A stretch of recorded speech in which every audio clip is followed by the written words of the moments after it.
Hey, Miss Nouri, we're back at Gaddy's. There's a nice plate of garlic bread because it doesn't for fit you. on our table. Yes. All right, 1984. So we're gonna start out around page 200, 201. Overall, what did you think? I feel like we always start with that. I feel like these last couple hundreds of pages and stuff, it's more interesting than the rest of the book, in my opinion. I agree. It was like more stuff was kind of It gets like, more intense. Yeah, more intense. Has a lot more like actions and just a whole bunch of, like torment and stuff. So right, I feel like the first 200 were like not like they were good, but they were kind of boring. But this last 100 was where kind of everything started actually happening. Right. So overall, it was like a roller coaster for me because I was just like, I don't know, like, does this mean something? Is it gonna? And then at the end, I was so disappointed. Yeah, at the end, I was really disappointed. Yeah, me too. Me too. I was disappointed in Winston. I did not like that ending. In fact, I did not like Winston. In fact, I think I had to. I told somebody, oh my gosh, I hated the ending. Either I just didn't understand it, or it was just a dumb ending. And so I searched it up on Google to see, a better understanding of the ending, and it made more sense to me after I searched it up. Oh, good. Yeah. I was not happy with the ending. Like, I wasn't like right. It's not like a bad ending for a book, but for this character, I hate it. I hate it for him. But let's go back to around page 200. So he's reading his book, right? Yes, this is when it talks about. So it first and second page, it talks about how even if they got out of Ingsoc, the only other civilizations in the world are exactly the same, just under different languages. So there's literally no way of getting out of this except for like dying. Yeah. So like on page 202, it says it follows that the three super states not only cannot conquer one another, but would gain no advantage of doing so. So they all like think they're better, right? Than when just the other. But they're all the exact same. Yeah. They think the same. They treat their people the same. Yep. And really, they just can't conquer each other. Right. They just don't. There's no way. Like, they can't, or they just don't want to. Yeah, or if they do act it, like it barely means anything. Yeah. And also on 203 it says, efficiency, even military efficiency, is no longer needed. Nothing is efficient in Oceania except the thought police, and which just further states like there's no reason for this war. Even if you have like the best army, nothing is going to be as efficient as the thought police is, which is scary.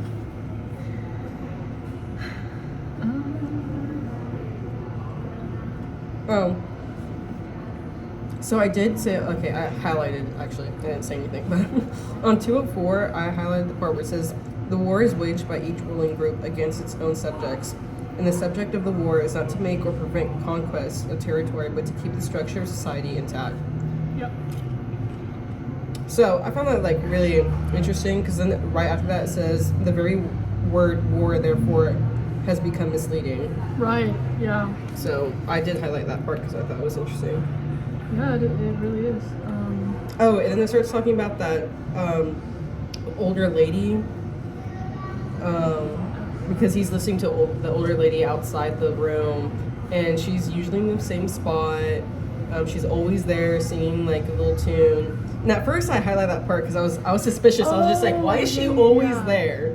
No, like, I feel like that was her version of like, this is the only way that she can escape her life. I couldn't tell if that's just like, oh, like she's just always there, she's really busy, but like he always talks about her and how she's always there. So I was just like, what if like she may be like somebody like undercover or something like that, you know what I mean? Yeah, spying. Yeah. Because it's right next to the building.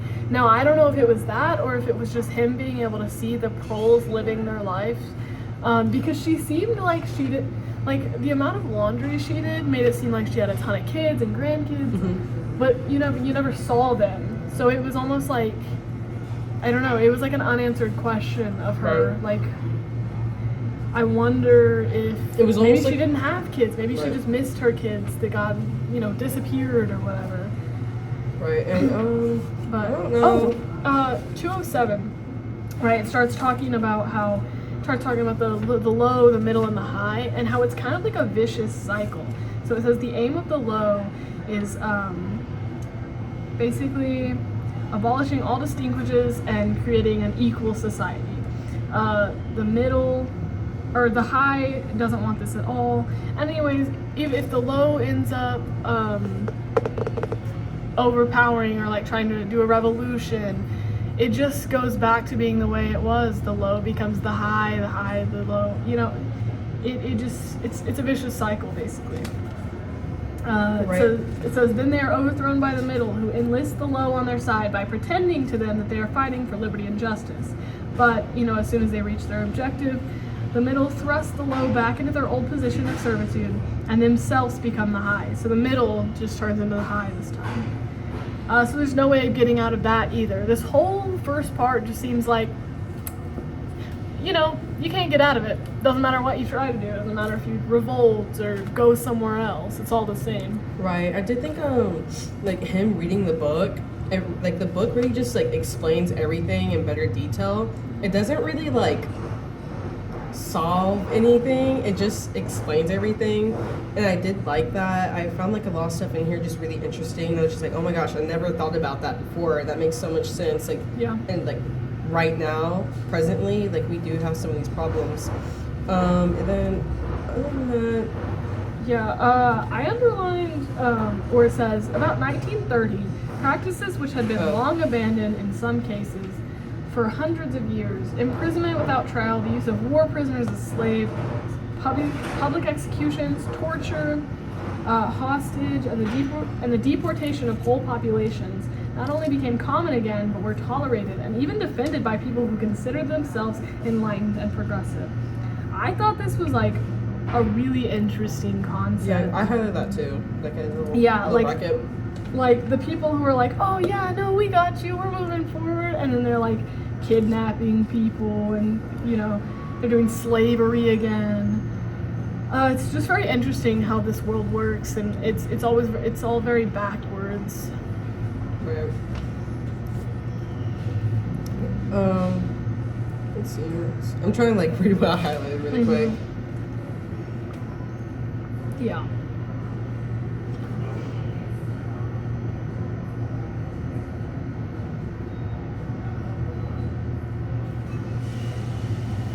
I just highlighted the part where you can do something really quick. No, so okay. quick. Sorry. 212. It starts talking about like there are only 4 ways in which a ruling group can fall from power. Either it is conquered. Well, someone's calling me. Okay, sorry about that. Someone called me.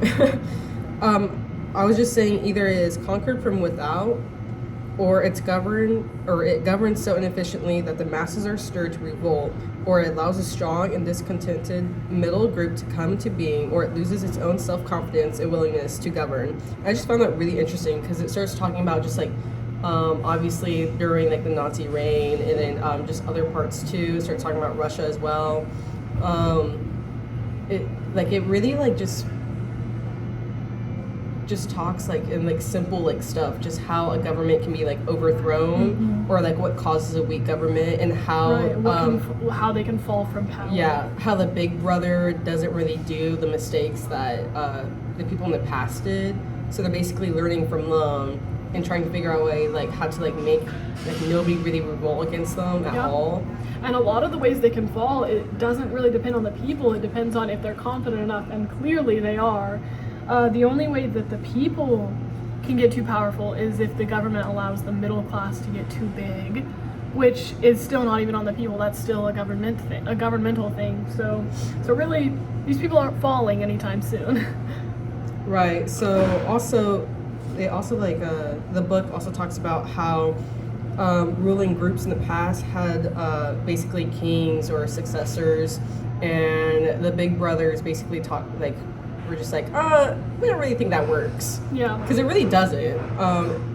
In fact, they think it makes like the ruling group weak, because like over time, you know, obviously your son's probably not gonna be as great as you or something like that. So it does talk about how they just have so many different people that aren't even related to each other, kind of like in charge, and they don't Right. rely on like their successors at all. Or Right. anything. It's not about who's in power. It's Mhm. about the fact that the system is still in place. That's Right. And also right before that though, it talks about how it says Big Brother is the guise in which the party chooses to exhibit itself to the world. To me, this just sounds like he's kind of a mascot. Like I don't think he's still alive. He's definitely just like the Lano Yellow Jacket. I know it looks really creepy right now, but that's kind of what it reminds me of. Just like he's there at the pep rallies, but he's not really actually doing anything other than instilling fear. Not Lano Yellow Jacket. I mean, I don't Big know. Brother. It has a. It's gonna. Okay, it is. Okay, both are instilling fear. And that was just that quote I just said, or what I was talking about was in 2:15. So. Mm-hmm. And then it does after that. It starts talking about Crime Stop and Black, White, and Double Think, and it goes Right. into like more detail about what each thing is. Yeah. And I just highlighted the part where it says Crime Stop in short means protective stupidity. Yeah. Which yeah, is, I highlighted that as well. Yeah, that's true. I highlighted a lot of stuff And- on 217, but Yeah. And honestly, protective stupidity, that makes perfect sense because they're having to double because if they're too dumb, like if they're actually stupid, then they'll accidentally say something that they shouldn't, but if they're too smart, it's just kind of this like perfect balance, kind of median that they have to stay in, or else they get vaporized or whatever it's called. So yeah, you have to protect yourself by being stupid, but not too stupid. right. Also, though, like, want to point out the fact that on 218 it says that the ability to believe that black is white and more to know that black is white Yeah, and to know. and to forget that one has ever believed the contrary, like it's Right. It's hardcore. It's kind of like how the people that they're fighting in the war keep flip-flopping. But the people are like, what do you mean? It's always been this way. That's black white. right. And I feel like they're just like raised ever since they were children to just do that. And I feel like if you told me that, I would remember. And I would be like, oh, weren't you the stupid person that told me like black was white? like I would remember. And these people just like We'd immediately get they vaporized. just they just accept the fact. Yeah. That's like that. They don't even question it. I mean, they can't, or else they die, or Right. worse, go to ruin. And I wonder, like, at what World War I. point over the years, like after World War II and everything, did people just start going, like, just accepting everything that happened? Because as you can tell, like, even the main character in this book, he doesn't even remember a lot of stuff Yeah. from the past, like, at all. And he only remembers, like, certain memories, Right. which is apparently, like, still very dangerous, but... Oh, Yeah. absolutely. Which we'll see that in like 20 more pages. That it's very dangerous. Right. So we're gonna pause it because we have to keep doing and like looking at. Okay, so next up is just he's kind of finishing up reading the book, and then he realizes that Julia, his girlfriend, I guess, has fallen asleep during this very interesting. Like, if I didn't fall asleep, then she shouldn't have either. Honestly, I really don't like her. She just seems like she doesn't see the severity in the situation, like Winston does, and it drives me crazy. But anyways, she has fallen asleep during his reading of this. That just made me annoyed. I don't know. So on 220, I highlighted a whole bunch of stuff here. Just I don't know, some of it just wasn't that important. But on the very bottom of 220, I highlighted the very last paragraph. It says, all past oligarchies have fallen from power either because they ossified or because they grew soft. And I was just like, oh, what does ossified mean? And I don't know. I just took it like Yasified. But I searched it up, and it just basically means like turn into bone or having become rigid. Okay, so Which- it's kind of the opposite of Yasified. That's good to know. Yeah, and honestly. like now that I'm looking It's at it, I'm like, antidote. oh, like fossil, like oh, Yeah, okay. that makes sense. Okay. Or because they grew soft, either they became stupid and arrogant, failed to adjust themselves to changing circumstances, or were overthrown, or they became liberal and cowardly, made consequences when they should have used force, and once again were overthrown. Right. And I just highlighted that part because I was just like, oh my gosh, they're just like calling out like everybody in the past. Yeah. So basically, like, the Big Brothers basically figured out like everything that the past people did wrong And exactly how to fix that. Yeah, Oh, well, and so- not really fix because But this yeah. society is terrible. basically like avoid those problems. Right. And I just said facts on there. Like Facts. Like, I yeah, thought that was sure. interesting. I was just like, oh, okay. Yeah, it is really And interesting. then on 221, I said, if one is to rule and to continue ruling, one must be able to dislocate the sense of reality. For the secret of rulership is to combine a belief in one's own infallibility with the power to learn from past mistakes. Sorry. Also, I realized I said. I did not say that. I just highlighted it. Yeah, you read it. But Yeah. anyways, I just thought that was interesting. Yeah, right. And yeah, Julia's just, asleep. Yes, Not even completely listening. ignoring this super important thing. I mean, they literally got it from the Brotherhood. You'd think this Right. would be of some importance to her, but it's not. Right, in the book. I don't really think Winston's important to her. Yeah. I was gonna say, like, the book was boring at first, but now, like, I'm getting, like, interested. Right. And at the very end, it, like, talks about, like, oh, yeah, but there's a central secret. There's a secret. And it's just talking about how, hold on, I'm just trying to read this. It's okay. It just talks about, like, the thought police and what, like, the Big Brother's true moves really consist, but then it goes ... because he looks over at, like, Julia and he's just like, oh, Yeah, are you awake? And I'm like, no, honestly- why would you stop there? I wanted to know, but no, Julie was asleep. The next thing he starts talking about that woman who's washing her clothes again, and I really appreciated that he pointed out that she looks different from like the the classic beauty standard, Right. but he still thinks she's really beautiful. Like it even said like she's beautiful. He murmured, and then Julia was like, she's a meter across the hips easily. Makes me hate her even more. I just like and the she's so fact- shallow. Okay, she gained weight later in the end of the book. Yeah, she's shallow, and I don't care.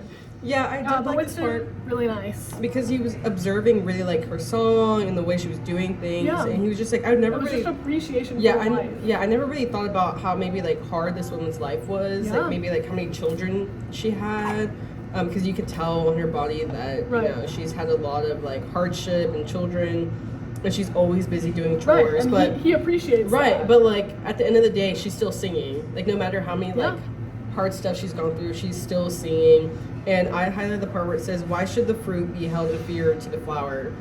Because he basically calls her the fruit.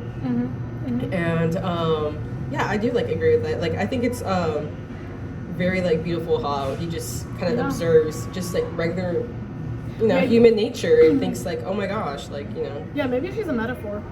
You know what I mean? Like, she has clearly gone through these hardships, but she's still working through it and seeing. Maybe Right. that is a metaphor for how the people in the inner party have to work. Like their life is super hard, but they have to keep going, or else that's the end of everything. yeah.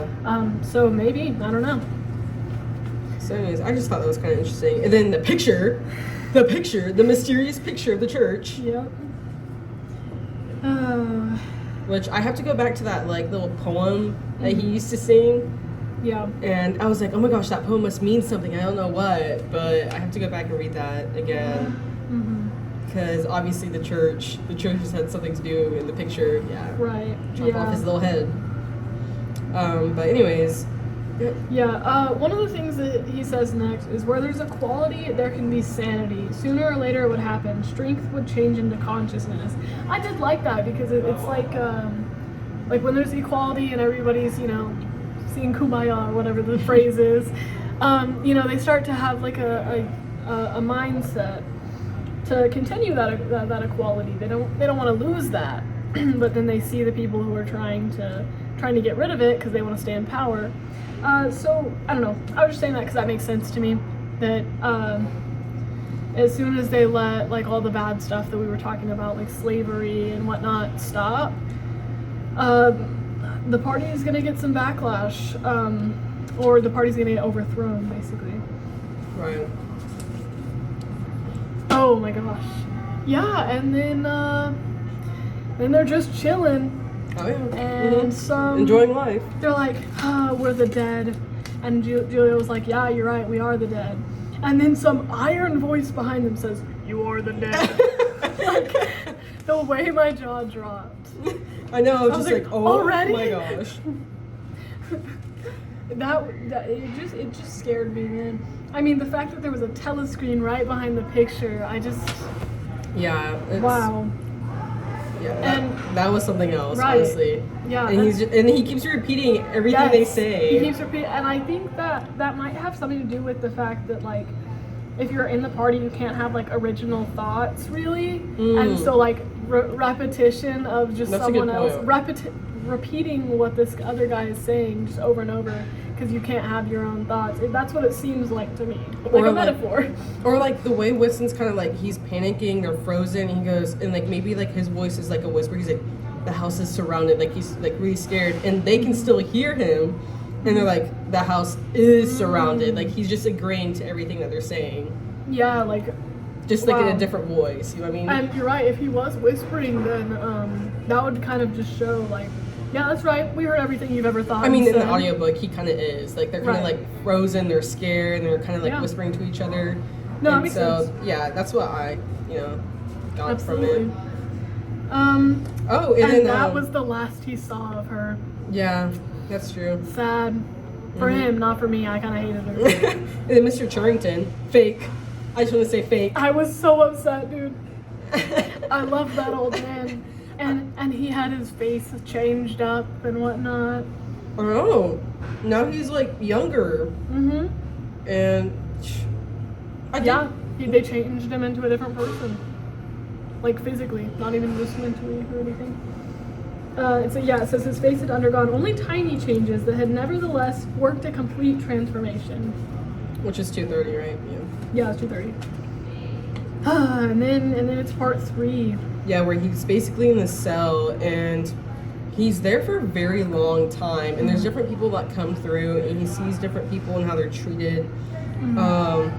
But it's funny because he talks about how the regular people, the proles, they're not as like, they're more talkative. Right, they're kind of like how you would, like if you would go to a prison. Right, they have like more emotions, they're more aggressive sometimes, they joke around, which I found was funny because some of them joke around with the other like guards. Yeah, and the only one that talked to him, I absolutely love her.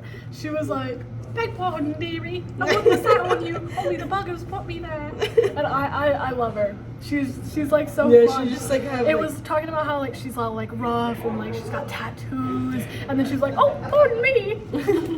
Like, it was just interesting to see like the difference between how the party members were super like reserved and the proles wouldn't talk to them, but they'd talk to each other. And then she sat on Winston accidentally, but she was actually really sweet to him. So it just kind of shows like the difference between the proles and the party members. Right, and I did find that interesting how they're like joking around with each other, or they like sneak in food or whatever. So it's basically to them it's regular prison, and then which I feel like it's worse for the party members because I feel like they're scared they're gonna get in trouble. And I feel like the Big Brothers take advantage of the party members because the party members are they're slaves, and they're almost like, they know that they can get scared. Yeah. And the proles, they just don't care. They really don't. The proles aren't, they're not going to get arrested for thought crime. They're not going to go to room 101. They're just going to have like some work. And like they'll go to the work camps for a few years. It's really not that bad for the proles. And this is the first mention of room 101. Oh, yeah. These people are just like whispering. I wrote on the book, important for later? Yeah, it was important for later. I put room. What's going on? On 235, I did highlight the part where he says he's tired, he hasn't eaten anything, and this is just the beginning too. Yes. Like, I thought this was bad. I felt really bad because he was already like starving and he was about to go through all that. And he couldn't even like show any emotions. Like if someone just got beat up in front of him, and he just had to sit there because the telescreen would yell at him. Yeah, and it's, you know, it's kind of, I don't know, I felt really bad for him, but he says he felt no love for her, and he hardly even wondered what was happening to her. And he's talking about Julia, Yeah. and at that point, I think, like, I would be worried, but at that point, I think I'd be worried about myself. Does that make sense? At that point, there's not much you can do. Because they kind of thought, oh, you know, they're probably not going to see each other again, so... Yeah. And then later, I highlighted the part where it says, it should have been easy, but he always lost count at some point or another. More often, he wondered where he was and what time of day it was. And I highlighted that part because I just put prison comparison to present day. Because I know, I like, somewhere... I read about it, but some South American country, maybe Central, I'm not really sure, but they have this punishment for like people who did really bad stuff, and it's called the White Room. Oh. And he does talk about how all like the prison cells are just either dark or they're just really bright, like white. And basically their punishment is they're in that white room and they can hear everything. Like, it's really quiet in there. They can't see anybody. They have white clothes on. Their food is just starch mostly, and so it's all white or like, you know, just a tannish color. There's not really that much color.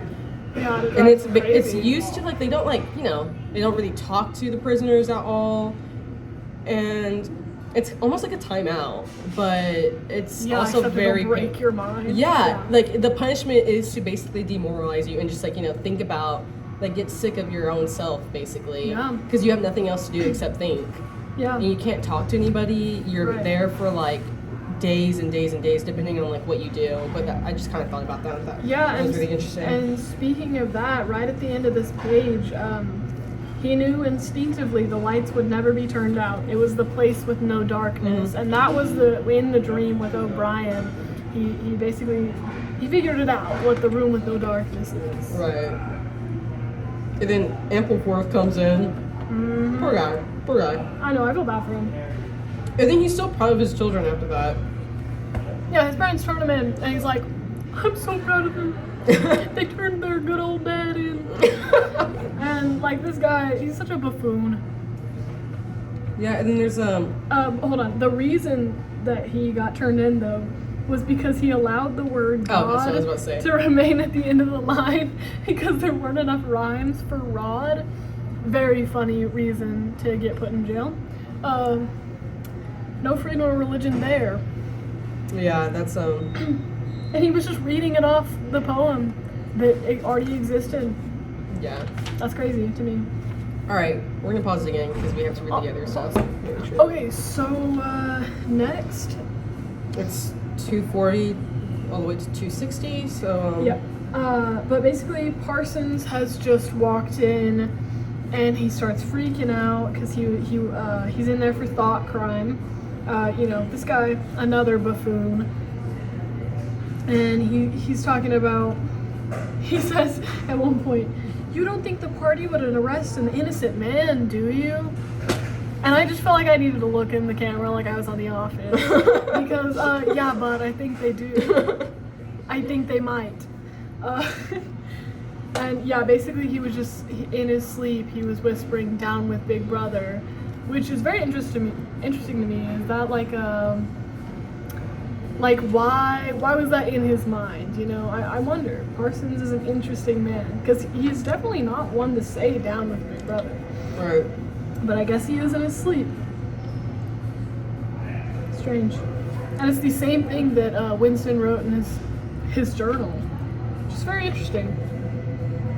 I almost feel like maybe they almost like can tell like how you're dreaming or like what you're dreaming or thinking, and like do that on purpose. Like maybe like make you say it so they can put you in the ministry of love, and just almost like make you go through everything just to frighten you. You know what I mean? Yeah. Which is, you know, just a little theory, but I don't know. Could be. Yeah. Oh, and then there's another guy who's like basically a skeleton at this point. Oh yeah, this part was really like, oh, like... Yeah, calls him a skull-faced man, and they announced that he had to go to room 101, and it's like, oh, you've been starving me for weeks, finish it off and let me die. What I thought was insane Like, this was just so crazy. Like, this, to me, like, showed exactly what the party is willing to push someone to. It says, this guy who's been starving says, "Is there somebody else you want me to give away? Just say who it is, and I'll tell you anything you want. I don't care who it is or what you do to them. I've got a wife and 3 children. The biggest of them isn't 6-year-olds. You can take the whole lot of them and cut their throats in front of my eyes, and I'll stand by and watch it, but not room 101. Right. It just... Coward. I'm sorry. Yeah. It did seem like he's been there for a very long time. Right. I just put wow next to... I put wow on a whole bunch of things. Yeah. I mean... But I also don't remember if it said he was, he looked like he was part of the party or not, or if he was just a regular, person. But... He's probably part of the party, though. Yeah, honestly, if he was part of the party, they don't really, they care about their children, but not... Yeah, which not in a that's way. pretty evident that he doesn't really maybe care. he just he doesn't really care about his wife or his children. Right, He's not and really at this supposed to point in love them that time, way. yeah, there's no loyalty. Or he is, just so frightened and so just been tortured so many times. Desensitized, yeah. Yeah, and it talks about how he's this other guy's in there who's kind of creepy. Basically sees that he's starving and gives him a piece of bread, and the television starts going crazy that piece of bread. Yeah, but the guy that was about to get the bread didn't even take it. Yeah, he did was not just take standing it. still. He was super scared. Yeah. And I think it's crazy because he didn't even do anything, but they still took him away. And they're like, no, take the other guy that gave me the piece of bread. He's the one that did something, but he just got punched in the face. That's all that really happened. Yeah. And then O'Brien comes. Yeah. O'Brien, you're fake. Yeah. Okay, honestly, at this point in the book, I was kind of confused because I was just like, oh my gosh, she just shows up out of nowhere. Is he gonna save O'Brien him? was gonna be our savior. Yeah, is he gonna save him? I'm not really sure. And it wasn't until the very end where I was just like, wow. Very end. Yeah, and I was just, no, it's because throughout this whole entire thing, I was just kind of confused. I was just like, okay, is he there to save him? I know he's part a higher ranking party member, so maybe he's gonna act he's torturing him or whatever, and then he's gonna save him at the end, and then no, that's not what happened. No, absolutely not. And in the very this was 2:45, and O'Brien comes in, and Winston's like, oh, they've got you too, because he keeps seeing people that he just knows, and he said they got me a long time ago, and then on the next page I put a question mark next to this because I was starting to think, wait, is O'Brien good or not? I can't really tell. And O'Brien says this, you knew this, Winston. Don't deceive yourself. You did know it. You have always known it. And I wasn't really sure what he was talking about, so that's why I was just like, I don't know. No, I honestly, I got that part right away, because I was always a little bit suspicious of O'Brien, but not enough to really put that in the front of my head or anything. But as soon as I saw him, I was like, really? Yeah, so after that, Winston has been getting hardcore beatings for a long time. It doesn't really say just yet, but he's got broken bones and all sorts of things. But the beatings then grew less frequent, and it was basically something that they could point to if he started acting a little bit out of line. Do you want to go back to the beatings? And then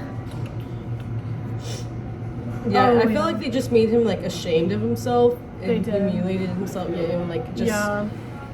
made him confess everything. And I think and not even just everything. He literally confessed to embezzlement of public funds, being an East Asian spy, and being in personal touch with Goldstein, and all this stuff that obviously he didn't do, but he has to confess because they just want him to say just whatever. They want him to say exactly what they want to say. On 250, I just wrote down confess. I was just thinking, and I just put confess sins that he did not he didn't commit. He didn't commit, to basically demoralize them on purpose, and just go with the flow that somebody tells you to say, or I don't even know. It was just really it was kind of sad, really. It was, yeah. And then he gets taken out, and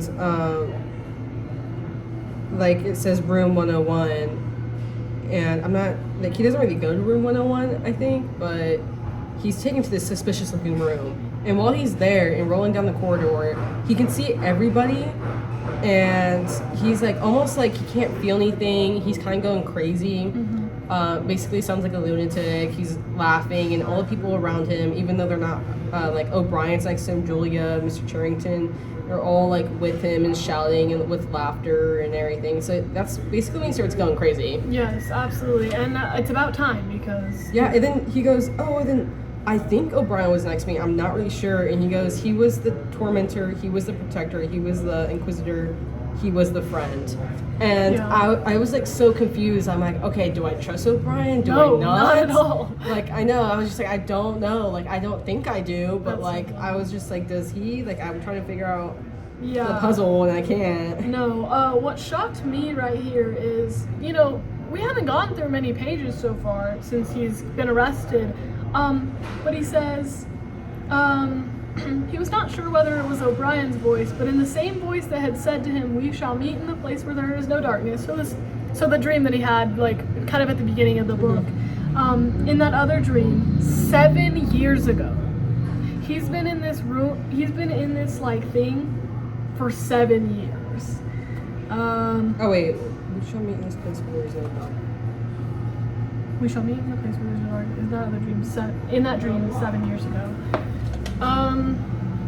So clearly. Wait, that's kind of like, because I didn't even notice that too, and I didn't really. Clearly, he's been there for a while. Well, but he doesn't know like how much time has passed though. I don't know. Like I thought I don't know. That's kind of interesting because. Yeah. Anyways, regardless, he's definitely been there for a long time. Oh, yeah. And then O'Brien brings up the photograph that he saw that basically proved that those three men didn't do anything. And O'Brien immediately burns it in a memory holder. And he says, ashes. He said, not even identifiable ashes. Dust. It does not exist. It never existed. But then Winston's like, but it did exist. It does, in memory. You remember it? And he says, I do not remember it.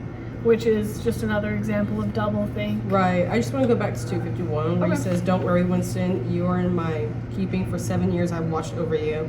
Now the turning point has come. I shall save you. I shall make you perfect. Yeah. And that's kind of some foreshadowing. Like I highlighted that, but I wasn't really sure what what was going to lead up to. But he does say that at the very end.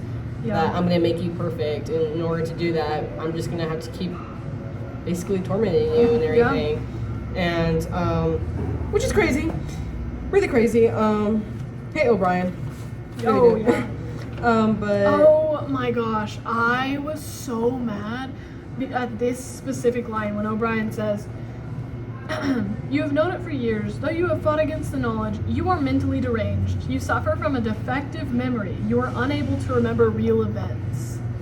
Yeah, he basically calls him crazy. Yes, and that is like really damaging to him, I would think, because I mean, it would damage me too. I'm like, am I the only one that's going crazy? Like now I have some person that I look up to, because he kind of does. He kind of does look up to O'Brien. He's like, he's so much wiser. He's like not super old, but he just knows all things. And so I feel like I would be like, okay, maybe I am going crazy. And here he is being told he has a defective memory, and everything points to him being wrong except his own memory.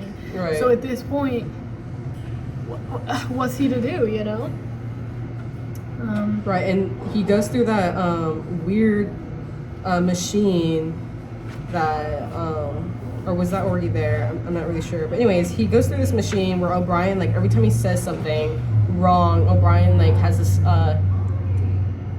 lever or something, and it's like kind of like an electrocution. Yeah, maybe, and or something. It's very, very painful, and like as the book goes on, it gets worse and worse because I think there's different levels, and it goes to like a 1,000 or something like that, and I think it was 100 or something like that. I'm not really sure. Yeah, but so this is the part where O'Brien brings up the diary that Winston wrote in, and he says, do you remember writing in your diary that freedom is the freedom to say that 2 + 2 make 4? And he says, yes. And this is what causes most of his torture, I would say. Yeah. Because because no matter how many times O'Brien says, how many fingers is this? He just can't see 4. He literally can't. Right. And on that same page, 257, he does say, but I tell you, Winston, that reality is not external. Reality exists in the human mind and nowhere else. And I feel like he's like, there's some truth behind that. Like he's basically telling like, don't like believe what's around, like everything around you, like that's not really reality. But at the same time, it's kind of like goes the other way around where a lot of people are like, oh, like you can go through a lot of pain. It's just what you tell yourself and stuff like that. And it's kind of, I don't know, going both ways, but he's kind of just saying like the big brothers just really like control the human mind. Absolutely. And if like they're able to control your mind, you know, then what can't they control? Right, exactly. Like they can just get to you, and 2 + 2 does equal 5. Yeah. So yeah, that part was, I was like, oh my gosh, like I don't know. Yeah. I don't think I would survive that. And when he finally gives up and just says 5, he says, no, Winston, that's no use. You're lying. You still think there are 4. So even if he just like tells them what they want, he's still gonna be in pain because he can't see the number 5. Right, and like right after that, it says, he's just like, so much pain is going on that his body just becomes numb, and they loosen the bonds, and he's just crying. And it says, for a moment, he clung to O'Brien like a baby, curiously comforted by the heavy arm around his shoulder. Yeah. And I was just like, what? It feels like an abusive relationship. Yeah. Where like, we'll say just a guy, you know, beats his girlfriend and then is like, it's 'cause you're crazy. And then she's like, oh, you're right. You know, because that's how manipulation works. Right. And that's kind of what it reminds me of. And like, it goes, you are a slow learner, Winston. Yeah. And he just says, sometimes, Winston, sometimes there are 5, sometimes there are 3, sometimes there are all of them at once. You must try harder. It is not easy to become sane. When I was reading this, I was just like, you know, at this point, I was just like, I still don't like O'Brien. Like, I'm starting to not like him. I don't even know. Like, I don't think he's a good person. But I was mostly thinking about, like, what maybe Winston was going through, because Winston still had respect for him. Right. And Winston still thought, like, he knows he's part of, like, the upper party members. And he is the one torturing him. But he's also the only one that's really showing any type of mercy. Yeah. It's not that good of mercy. Like, he's saying that O'Brien can understand him, and he still thought like maybe like there's still a brotherhood going on, because like O'Brien hasn't told him everything yet. Right. So he's still thinking, oh, maybe he's just doing this because he knows that Big Brother is watching this. Right. And so that, like, I was trying to like think like, okay, well, is O'Brien bad, or is he just doing it because Big Brother is telling him to do it? Yeah, no, and he's kind of like, that didn't even cross my mind. I was like, dang, this guy sucks now. Right. And so that's why I was like really like just torn apart between those two thoughts. And then if you think about, you know, the other thing I said when he's like hanging on to O'Brien's like, they're there. You're such a slow learner. Like maybe like try and say like, just say it. You know what I mean? Just like accept the fact that 2 + 2 = 5, and you don't have to go through all this pain. So I really couldn't tell. And then later I'm like, oh well. Yeah, obviously you can tell O'Brien's not a good person, but and after a lot of pain, he finally has no idea what he's looking at. It could be 4, 5, or 6, because you know everything's like starting to get blurry, and he's just in so much pain that he can't even think straight. And O'Brien says, "Better." And then he gets this like weird healing warmth all through his body. So there was some kind of like health juice that they injected him with, or whatever. Right. And so it's crazy that they have the option to heal like whoever, whenever, you know. Right. And they don't. Only once the person has conformed to the society they wish to create do they help them. Right. I'm gonna read ahead right now because we're at 260. So that's fine. So back to 260. Winston's kind of like asking O'Brien, or sorry, not Winston. O'Brien's asking him like, "Do you know why you're here?" And he's kind of like, after the torture and everything, he's just, "I don't know. Like, I don't know why I'm here." And he's like, and then once O'Brien's kind of like, "Oh, do you know how long you've been here?" He goes, "Oh, I don't know. Days, weeks, months. I think it's months." And why do you imagine that we bring people to this place? And when he goes, "Oh, to make them confess," he goes, "No, that is not the reason. Try again." To punish them, and he goes, "No." He gets super angry all of a sudden, and I'm like, "Oh my gosh, okay, O'Brien, like show your true self, I guess." But I just highlighted the part where he says, "No, not merely to extract your confession, nor to punish you. Shall I tell you why we have brought you here? To cure you, to make you sane. Will you understand, Winston, that no one whom we bring to this place ever leaves our hands uncured?" And then later to go, like he talks about, "We do not merely destroy our enemies, we change them. Do you understand what I mean by that?" So that goes back to like the Brotherhood looking like towards the past of what, the great civilizations did, or like people in power did. And a lot of times they just, kill their enemies without changing them. And right. how the Brotherhood which didn't do anything for them and for their power. Right. And so I just, found that really interesting. Yeah, okay, so then it kind of just talks about that for a while. Right, I think, sorry. He starts to believe that he must be crazy. It'll be quick. It says, "It must be he, Winston, who was mad."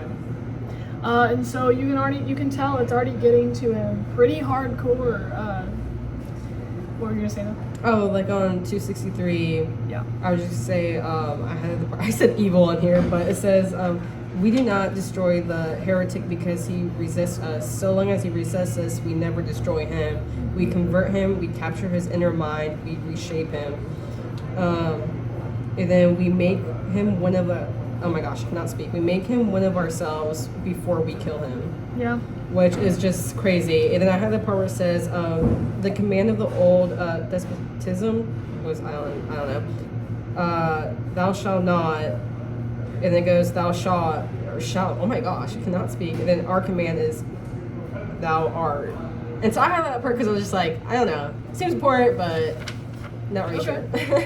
But anyways, after that, yeah, you're right. At this point, Winston's like... Okay, hold on. Let's back up to what you just said. Oh. Okay, so thou shalt not, the command of the totalitarians, basically, you cannot defy us. You cannot do this. Or thou shalt was like, you must follow our rules, you must do this. But for them, thou art. It basically means there are no rules. It's just you. You are doing it. This is you, this is us. Right. So it's just like a different way of looking at it. And then I'm just going back to what you said before.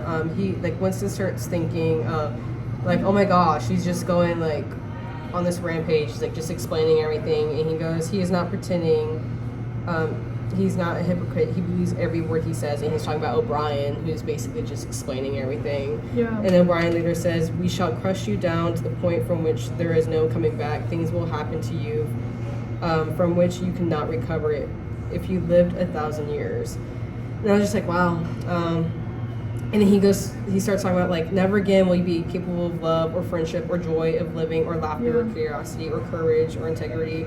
You will be hollow. We shall squeeze you empty, and then we shall fill you with ourselves. Yeah. And I was just like, oh my gosh, that's a deep thing to say, because a lot of people are like, oh, I'm gonna die if I don't have like just physical objects or something like that. But in the end, like the thing that matters the most is just being human, and like stripping that like human, like basically humanity out of yourself is just so like wrong. You're like a shell. Yeah. Just a shell walking around spouting the party's nonsense, Wow, I'm skipping the Julia part. Yeah. Basically, Julia immediately betrayed him. Just immediately. Could have called that one. Yeah, but after that, they start talking about like existence, and basically after all the torment, O'Brien's like, do you have any questions for me? And Winston's kind of like, oh, does the big brother, like, does the party exist the same way I exist? Right. And O'Brien's like, you do not exist. And they go back and forth. Yeah, between and it's this. so annoying. Like, he just won't give a straight answer. And I feel like Winston's kind of like us. Like, you know, like, I almost, like, I would have said the same thing Winston said. Like, oh, but we do. Like, or he goes, I think I exist. I am conscious of my own identity. I was born. I take up space. Yeah, and I shall die. I have arms and legs. I occupy a particular point in space. No other, like, and I feel like that's just like facts. Like that is, just like science overall. Like that's the facts. Exactly what the party hates. And I know. And O'Brien's like, nah, yeah, you have no points. It's like, I don't think so. I think you're wrong. And the fact is, Winston's kind of like, just, I don't know, thinking about like, oh, like, am I wrong? Because like every time I say something, O'Brien says something back and just completely like shuts him up. Yeah, he's like, you're actually stupid. Oh god, and then he has to go to room 101 for real this time. Yeah. And he's like, so what is room 101? Because like, you know exactly what it is. And it's like, this guy won't give us straight answers, but we're gonna have to figure it out on our own. Right. So, at 270, they start talking about the book. yes. And he goes, yeah, I wrote it. Yeah, O'Brien wrote it. Yeah, and well, like he collaborated in the writing with somebody else. Right. And Winston's kind of like, is it true what it says? And he goes, oh yeah. There's a paragraph right here, but I'm basically just gonna summarize the paragraph. But he's like, yeah, like everything is true, but it's everything that you knew already. Mm-hmm. And that's the thing I was just like, put into words. Yeah, like it's just like I said, like it's everything that Winston already knew. Right, it was kind of figured validation of his own feelings. Yeah, his own thoughts and basically just more details. Yeah, but then he says there's no way in which the party can be overthrown. That's the only non-factual part of the book that he wrote, according to him. Right, and just that, you know, the regular people, the proles, they just won't. They can't. Even though they make up almost 90% of the population, they just can't. So yeah, anyways, and they start talking about the how and the why we cling to power, and I didn't really highlight anything, so yeah, me neither. We can skip that part. Yeah, I'm skipping that part. Oh yeah, so this is kind of where I'm gonna go to 273 real quick. We can go back to 272 if you'd like, but he starts talking about how O'Brien is very old and tired looking, and like how is that gonna help the party at all? But then O'Brien brings up an interesting point. He says, do you die when you cut your fingernails? So it's really just like the people doing this doesn't matter. It does not matter who. It doesn't matter if they get killed off, whatever. They because they'll always grow back like fingernails, you know. I thought that was interesting, comparing them to literal, just like nothingness. Yeah. Yeah, I don't have anything highlighted there, but on 274, O'Brien's just says something along the lines of, we control matter because we control the mind. Reality is inside the skull. You will learn by degrees, Winston. Yeah. So after like all your punishments, you're gonna learn everything. But oh my god, they like here or there they're just arguing back and forth between each other. And because O'Brien's basically saying that he says, you must get rid of those 19th century ideas about the laws of nature. We make the laws of nature, which is a very bold statement to make. Yeah. And then he says, nonsense. The earth is as old as we are, no older. How could it be older? Nothing exists except through human consciousness. And, oh my god, how self-centered. Galileo would go crazy. You remember Galileo, right? Yes. Okay, the astronomer. Anyways, they're going back to like these old things. Right, and Winston's kind of like, but the rocks are full of the bones of extinct animals, mammoths, and just other like enormous reptiles. Yeah, and then he goes full conspiracy theorist and was like, well, have you ever seen the bones? I know. The geologist. Yeah, he goes, before man there was nothing. After man, if he could come to an end, there would be nothing. Outside man, there is nothing. And I get his point saying that like the dinosaurs aren't going to write down their history and everything, so like if they died, like no one was going to remember them. Right. But humans were, you know, just Right, but it doesn't matter what Yeah. we remember. yeah, exactly. Like I feel like that's just still Like it does and it doesn't. Like for Winston's case, when he remembers that East Asia wasn't the main enemy at one point, that does matter. You know, Right, it's like still remembering recent just history. Yes, that matters. such a self-centered Right.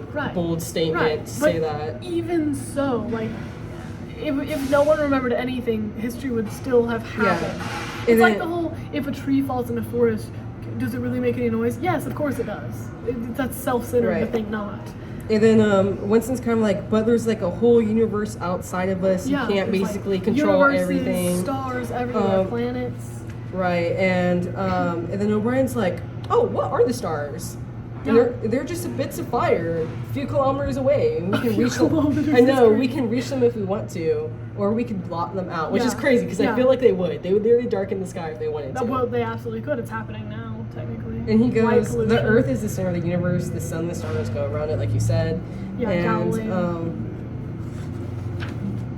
Oh my gosh. Yeah, this is the part where I highlighted so much. Like at one point he said, O'Brien says, it is the exact opposite of the stupid hedonistic utopias that the old reformers imagined. Okay, so you mean a dystopia? That's the first time I've ever seen one of the bad guys in a dystopian movie actually claim that it is a dystopia. I thought that was really interesting because usually in movies they're like, no, we're totally good. This is a good thing. Right. But this guy's like, yeah, it is a dystopia, and it's awesome. Right, and right before that, 275, at the very bottom of that page, Yeah. he just says the real power, the power we have to fight for night and day, is not power over things but over men, which is it sums up everything they're doing basically with that one quote. How they're not interested about other countries, they're not interested about any, they're interested about taking over people's mind, and which Winston's kind of like, why would you even want to do that in the first place? You know what I mean? Like, what's the point of doing that? And they're just because, and he's like, well, I don't know, power's power. Yeah. There's really no valid point to it. They just want to feel that power. They want to have be just control of everything. Yeah. They don't have like you said, just with a lot of evil people, or just let's just say Star Wars or something like that. They have a goal. They want to reach a goal. They think, oh, we're gonna make the world so much better if we do this.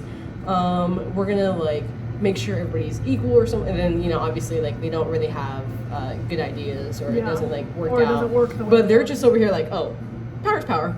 Yeah. There's really no point in what we're doing, but we're just I just like it.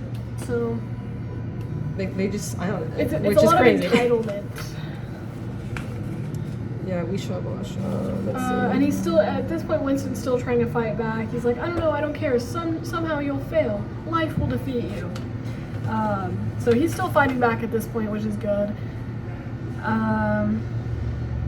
Oh yeah, and then he starts talking about the Brotherhood. Brotherhood on 277, and it's basically in this long paragraph. But I was kind of like, oh my gosh, so was the Brotherhood just fake, and just just used to get people out and to basically make them think that they have the power to overtake the party just for them to get taken. And like he says, if you want a picture of the future, imagine a boots stomping on a human face forever.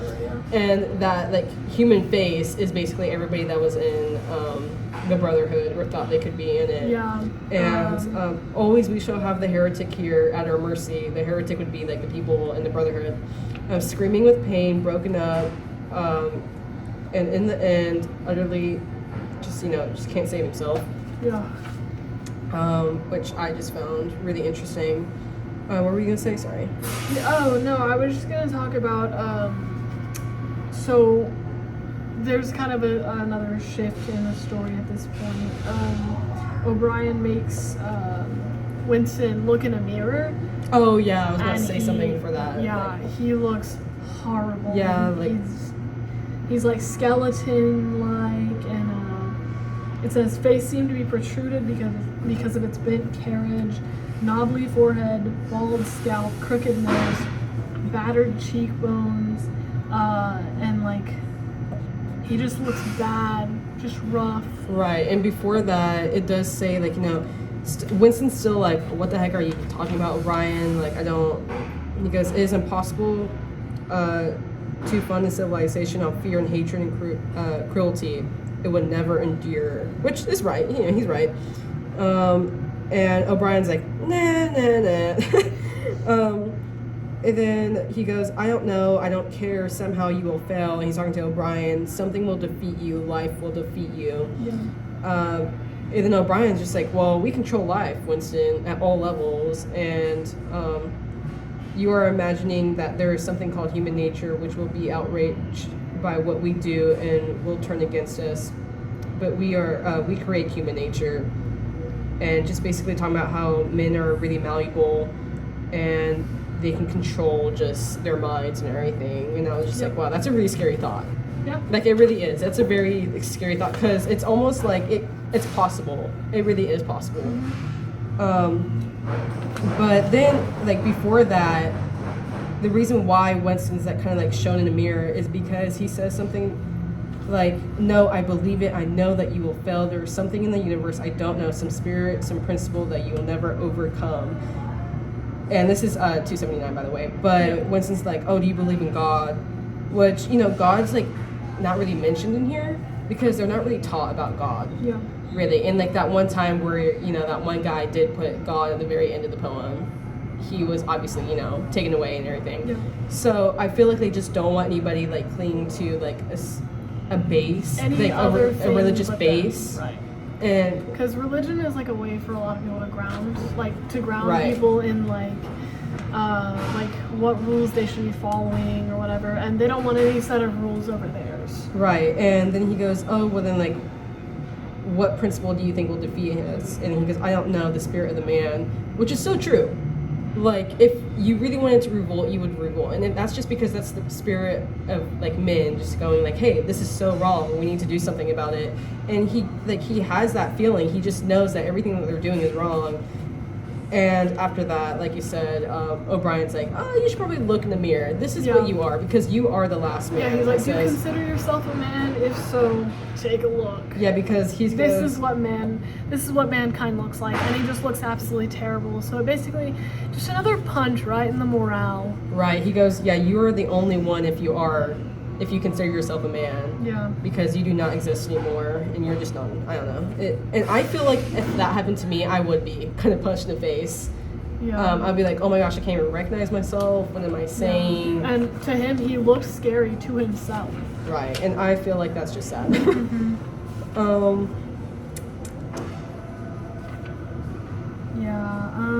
then, and he's lost 44 pounds.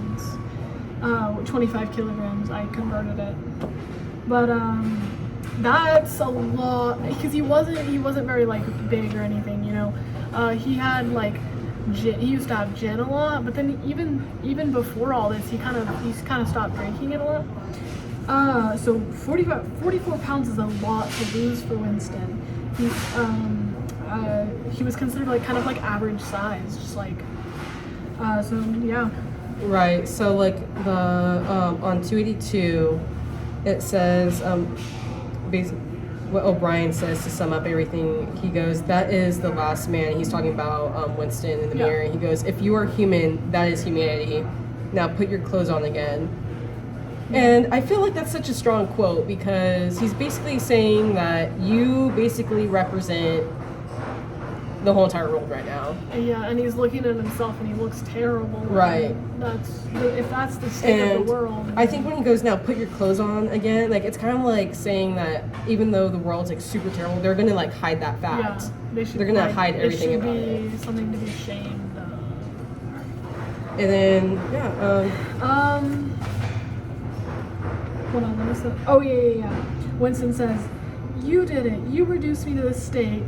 And O'Brien says, no, Winston, you reduced yourself to it. And above, I literally put, gaslighter alert, wee-oo, wee-oo, wee-oo.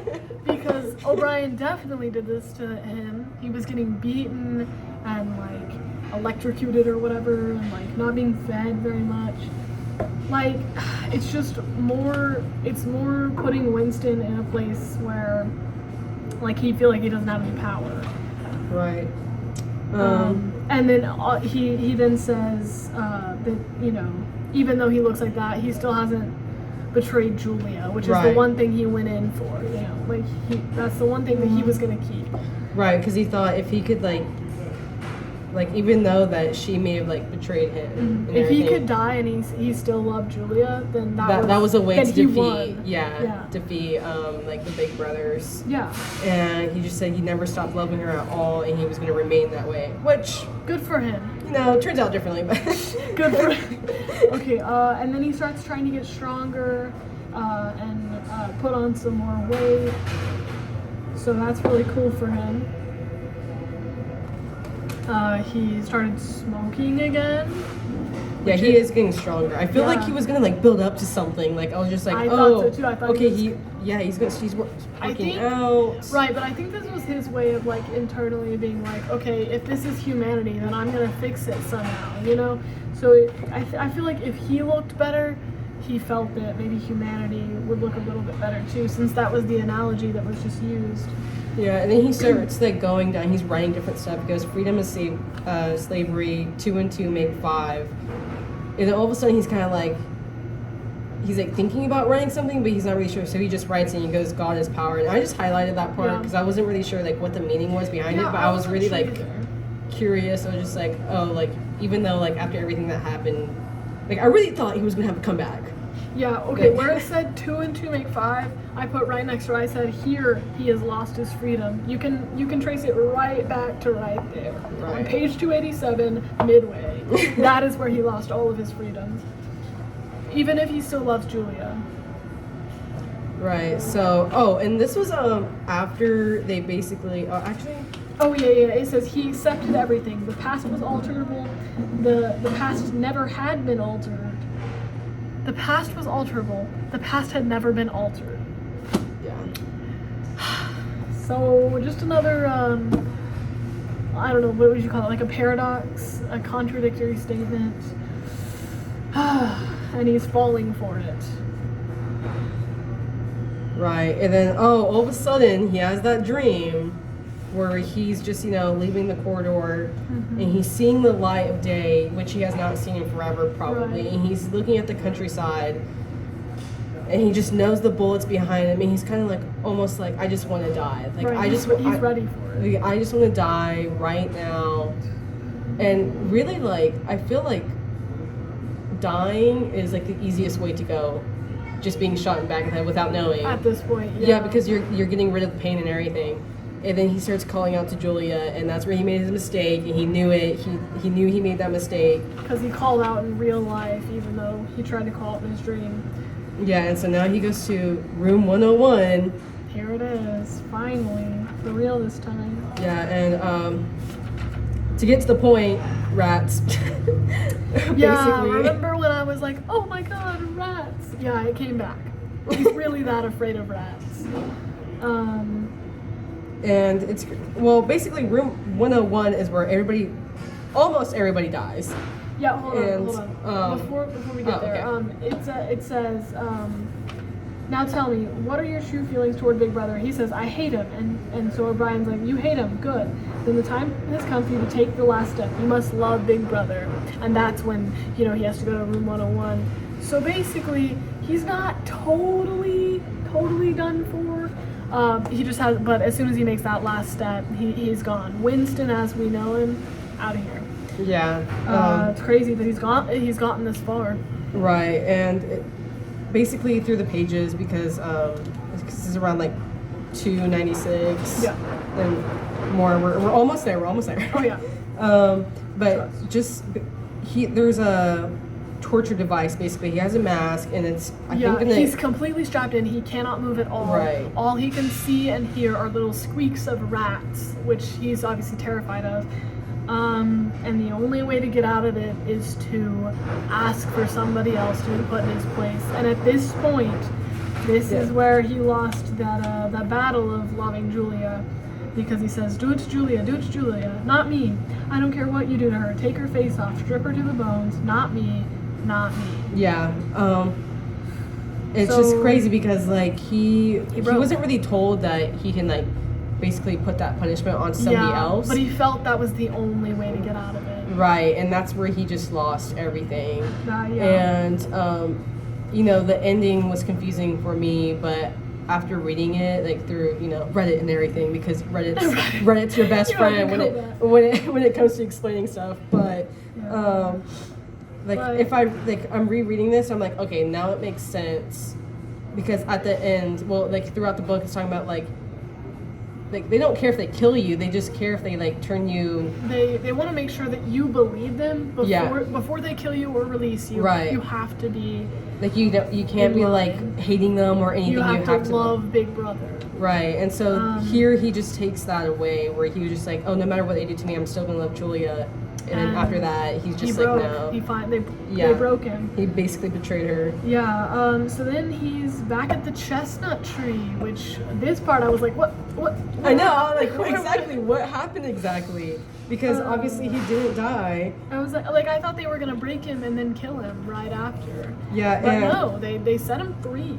Yeah, he's basically always there all the time, and he has a better paying job apparently that doesn't really do anything. It's a subcommittee of another subcommittee. Right. It doesn't matter, but he gets paid well. So. Right. And all he does here is he apparently every time he shows up, there's always the same table, the same chessboard. There's always somebody going around giving him gin, which he doesn't like because it reminds him of the smell of rats. But he drinks it anyways. Yeah. Like he still drinks it. And it's going back and forth between his thoughts of something about Africa and how. Right, and at this point he cares where the war is going. Yeah, and he can hear he's just he starts writing on the table 2 + 2 = 5. Unconsciously trace that. So that to me, the word unconsciously sticks out so much because that means he truly believes this. Even in his subconscious, he's just like, oh yeah, 2 + 2 = 5. That's just a thing for them. It's just like a random Tuesday. Whereas in the very beginning of the book, he would have been like, absolutely not. That's horrible. He would never think that. Yeah. So then he meets back up with Julia after we don't even know how long. Right. Years. But, it could have been years or something like that. You don't really know. He doesn't know. So it's kind of cold outside. It's obviously some biting day in March, and they're in this park where there's no screens, but there could have been microphones. Yeah. And he sees her, and he walks up to her, and they don't really look at each other. But when she does look over at him, he just you can tell she does not like him. Yeah. You know what I mean? It's really because she's kind of upset that she betrayed him. Yeah, but also the fact that she was also punished for what he told O'Brien to do to her. So, I feel I don't know. They're both betrayed, honestly. Yeah, they both betrayed each other, but they're kind of forgiven. They're kind of forgiving each other because they both did it, they both they both admitted it. They're sitting next to each other and they just both admit that they betray each other. And it says she gave him another quick look of dislike. And I don't know, that's because she's been retrained now. Her mind's just been retrained and reprogrammed, where she's just oh man, gross. No, I think if it's really just love is lost. Honestly. Yeah, right. Also, he started drinking gin again, which we kind of just talked about a little bit. So basically, he's in that same dark place, but this time he loves Big Brother, which sucks because there was no character development. It means he went backwards in character development, and then he loves Big Brother. Right. So this guy... Yeah, wow. It's right before that, there's that song that comes up that says, under the spreading chestnut tree, I sold you and you sold me. And you kind of get what that means now. Right, and he does, he's basically an alcoholic now. Yep, just like he was in the very beginning. Huzzah. He is an alcoholic now, but just worse. And that's the only way to, because every time he, wakes up, he has, the pain in his back. He's obviously now older.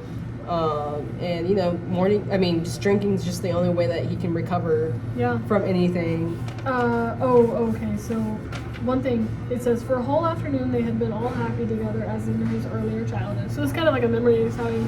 And he says, he pushed the picture out of his mind. It was a false memory. he was troubled by false memories occasionally. So this just shows like the damage that was done. Like even if he remembers something that was true, he personally thought that he was just making it up and that he was crazy. So the gaslighting hit him hard. Yeah, and I feel like we kind of like went over this, but he does realize that because he puts his arms around Julie, and I don't know why, like maybe to think that maybe there was still something there, but she's obviously like gotten I don't know, like more weight on her, and she has that scar on her face, kind of indicating like what happened to her. Yeah. And she's just not the same, and she also looks more ill. And after that, he's kind of like he's trying to like follow her, but she's trying to get away from him. Yeah. And at that point, he just kind of like gives up and turns around. And yeah, he's just, you know, watching the telescreen, and apparently, oh yeah, they won something. They won a great And he's battle. excited about it too. Yeah, and it says in 308, 40 years it has taken him to learn what kind of smile was hidden beneath the dark mustache. Oh, cruel, needless misunderstanding. Oh, stubborn, self-willed exile from the loving breast.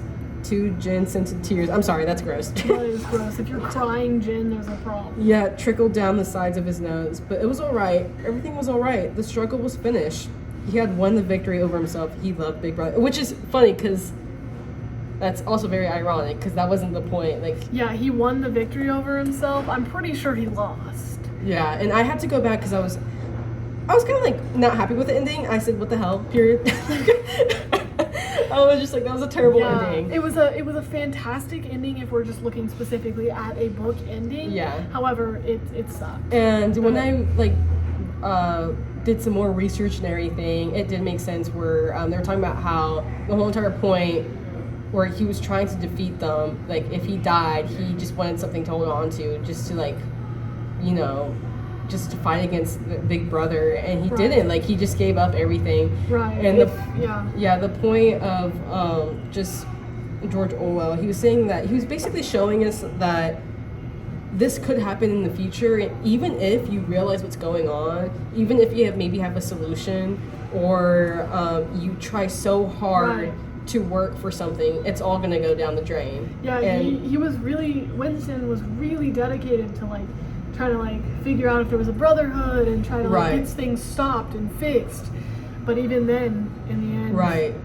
And I just feel like when I read that, I was just like, that makes so much more sense now. That it's basically a life lesson, saying that if like we don't change, this is how the government's gonna work. Yeah. And even if you're someone like Winston, you're still not gonna win because you could give in as well, and because you know, after so much punishment. So, anyways, it's kind of a sad book, honestly. Yeah, it's really depressing. Thanks, Miss Nouri. We should wrap it up immediately. It's been an hour and 20 minutes. I'm so sorry, Mrs. Nouri. Yeah, bye. Bye.